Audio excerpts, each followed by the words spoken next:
Hello and welcome back. I'm Joseph Hoffman, and in this lesson we're going to learn how to play the B section of Sonatina in F Anhang 5 number 2 attributed to Beethoven. Let's come to the piano to get started. The B section begins here in measure 19.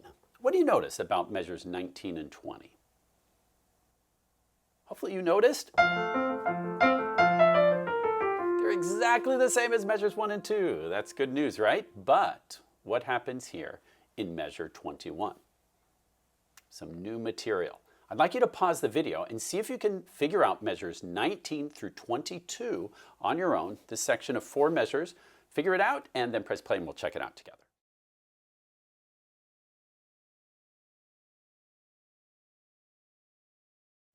Here's what you should have gotten.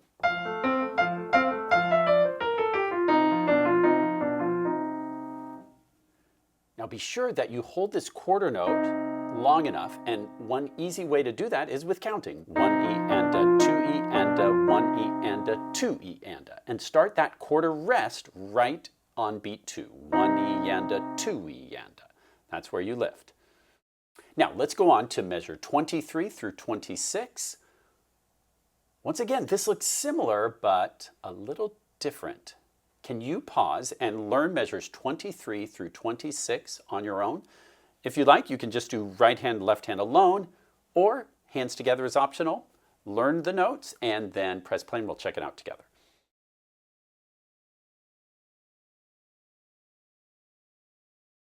Now we're starting to see these E flats in here. We're getting a tonal shift to the key of B flat major.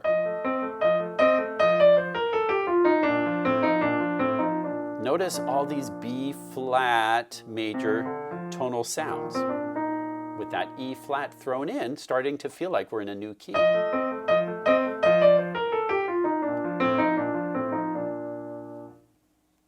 if that matched what you played, great. If you need a little extra time, you can always pause to do a little more work. If you're ready, let's go on and check out this next section, starting in measure 27. Notice here in measure 27, we get a very interesting interval. We start finger 3 on this D, and then E flat, C sharp, D. Try playing that. Now you try. Good, now let's keep going. We have, then finger 1 comes to D, and then notice this pattern. Can you tell me the interval between these two notes?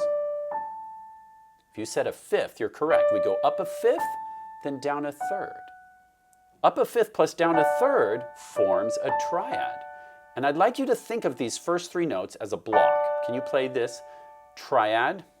What's its name? If you said D major, you're correct. So we start off with a D major triad, and then our finger 1 comes down to C natural, finger 2 crosses over to B flat. So we have up a fifth, down a third, down a fourth, down a second. Now you try.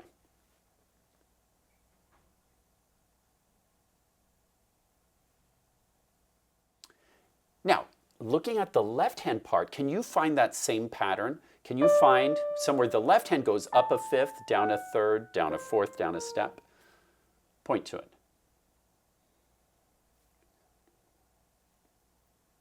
If you're pointing here in measure 30, you're correct. Look, the left hand starts on G, goes up a fifth, down a third, down a fourth, down a second. Same pattern, but starting on a different note. So let's take these first 3 notes of the left hand, and with fingers 3, 2, 1, can you play this triad? What's the name of this triad? If you said G minor, you're correct. So the left hand plays this G minor triad, then step down, step down. Notice it's just this chord followed by step, step down. Now you try.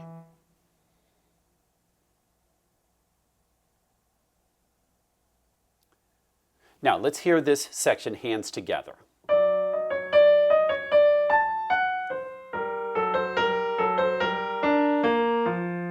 I'm going to stop on the first note of measure 31. Notice how in measure 29, the left hand changes to a finger 4 on this last F sharp, and that prepares for that next measure. A good fingering prepares you for what's coming and allows you to play it beautifully and legato. So pause the video and work on measures 27 through the first note of measure 31, being careful of the fingerings, all the notes and accidentals, and then press play and we'll check it out together.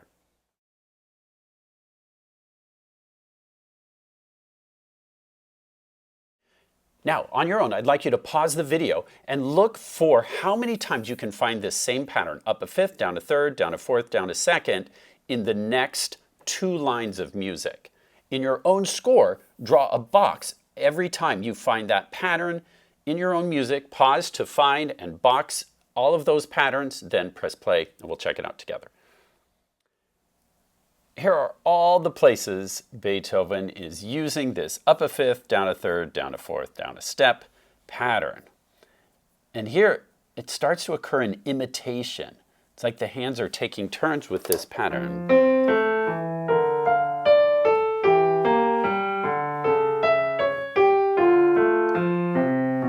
I love how that part sounds. So, again, I think it's going to be really helpful to learn this if you'll think of this in 2 sections. First, think of this as a triad. So right here, for example, in the right hand, we've got this C major triad. If we add the C, G, and E all into a block, try playing that on your piano. And then from there, it goes down B flat, A. C major triad, B flat, A. If you think of it that way, it's a lot simpler than trying to remember all those notes, which will feel a little random. Think C major triad, then B flat, A. And then it becomes very simple. Now let's keep going in the right hand. We have another block right here. Remember, our B's are B flat because of our key signature, so we have a B flat, F, D, a B flat major triad, try playing that, and then from there, steps down, steps down. Now you try. Good, and following these fingerings will be very useful. 2, 5, 4, 1, 2. Let's look at one more. Now we have what kind of triad? Can you tell me the name of this triad if we played it as a block? If you said A major, you're correct. So play this A major triad, A, E, C sharp. Think of it as a block, and then step down to G, step down to F. Now you try. Good, and let's look at what the left hand is doing now. Can you tell me the name of this block? If you said F major, you're correct. So left hand plays F major, then steps down, steps down. Now you try. Try to pay attention to the fingering. Good, then what kind of triad do you see here? If you said E diminished, you're correct. Don't forget the B's are automatically flat because of the key signature. E diminished triad, step down to C sharp. Now you try.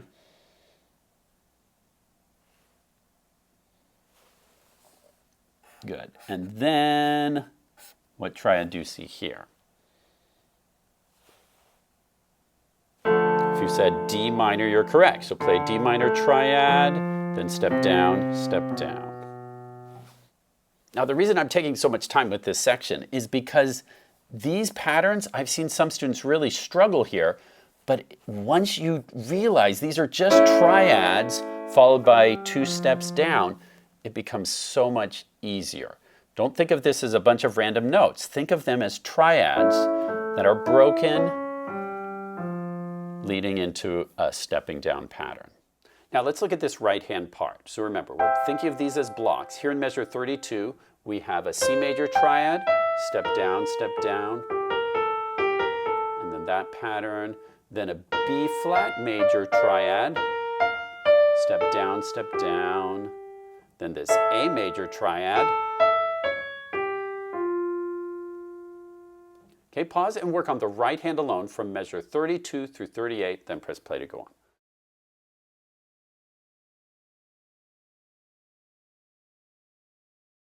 Okay, let's check out the left-hand part now. So starting in measure 33, up a fifth, down a third, down a fourth, down a step. So again, F major triad, step down, step down. Now without a pause. Now you try.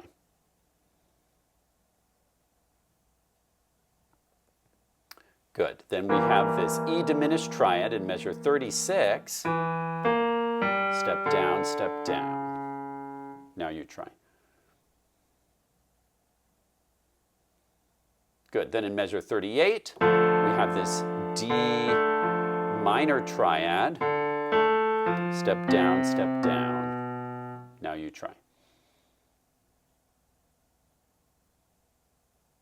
So let's start here in measure 33. F major, E diminished, D minor. I want you to really notice that pattern of the triad, step down, triad, step down, triad, step down, step down. That pattern will really help your fingers learn these notes. Now pause and work on the left hand alone from measure 33 through 39, then press play to go on.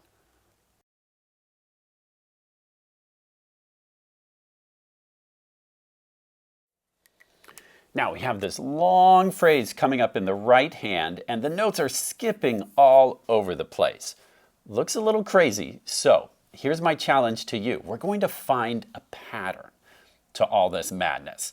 I'd like you to pause the video, and in these three measures right here, can you write in the letter name for every single note, starting here, stopping on this note here, and see if you can find a pattern. Pause to write in the letter names of the notes, find a pattern, then press play and we'll check it out together.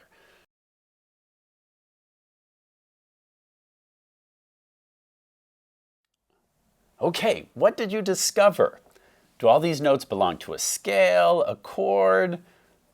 What's happening? F, D, B, F, D, B, F, D, B, F, D. Did you find that pattern? It's just the same three notes repeated again and again and again. F, D, B, F, D, B, F, D, B, but going in this very interesting broken chord pattern.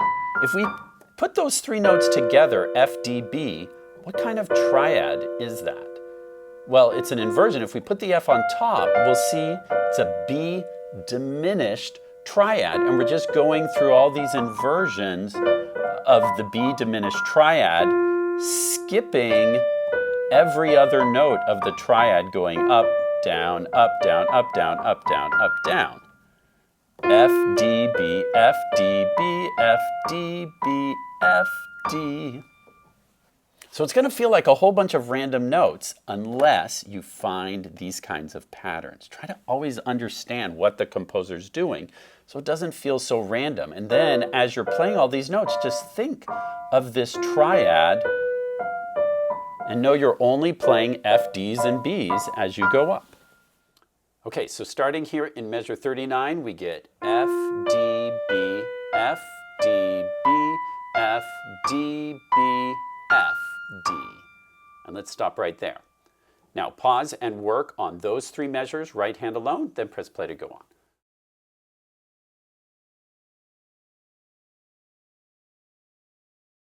Okay, then after that high F to D, then we just step down, step down, step down, step up, step up. Nice, huh? So just starting here in measure 42, da, da, da, da, da, with the left hand playing, what interval do you see here?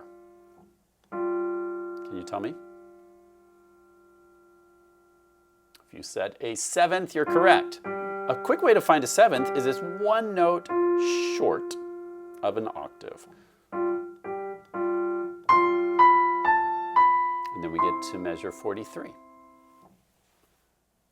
All right, let's check out this next section. Starting here in measure 43, I've drawn some boxes which I would like you to analyze. Think of these as a block chord and figure out the name of each triad. Write it in your music, then press play and we'll check it out together.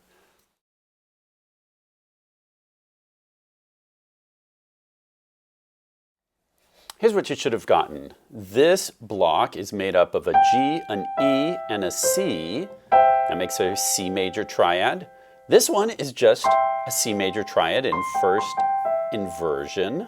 So also C major triad. And here we had a B, a D, an F, all getting very high. All these ledger lines, B, D, F, and another B makes a B diminished triad.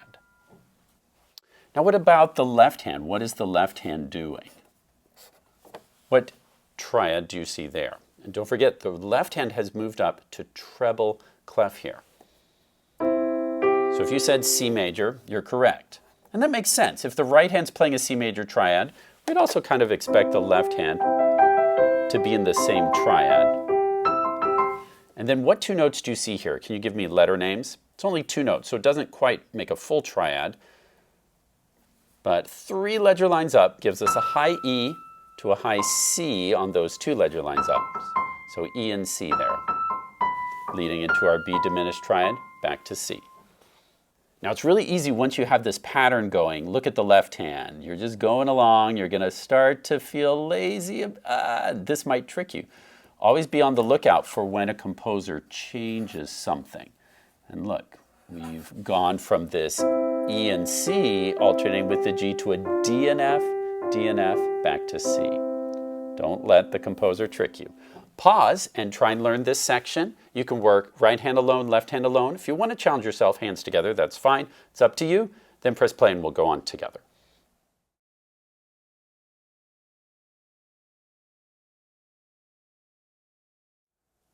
So I'm going to start here in measure 42.